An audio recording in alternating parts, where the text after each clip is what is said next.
Pemirsa penerimaan peserta didik baru PPDB Warsani Mangkin mastikayang calon siswa sani ngranjing kategori miskin ekstrim.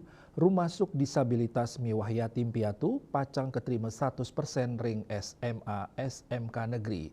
Ini keinucap kewedarang Pemprov Bali. Kepala Dinas Pendidikan Kepemudaan dan Olahraga Distrik Pora Bali, KN Boy Jayawibawa, kaketus saking kantor berita antara Modarang, siswa sani rumasuk kemiskinan ekstrim, disabilitas saha yatim piatu 100%, pacang katrima selami ipun side nyinayang bukti anutin prasarat nyane tur nenten wenten kuota. Kebijakan anyar puniki ngawit kemargiang ring PPDB Warsani Mangkin raris ring warsa sadurung nyani setelah pemargi majang tetiga soro inucap wantah kuatesin.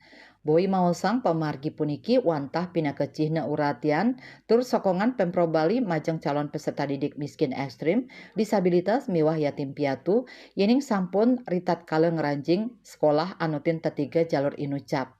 Pameka sering jalur masuk, Kepala Distrik Pora Bali Mausang, kantun patah sarang jalur sadurung nyane inggih punika jalur zonasi, nilai rapor afirmasi miwah perpindahan orang tua, nanging presentase nyane durung sida kejantenang.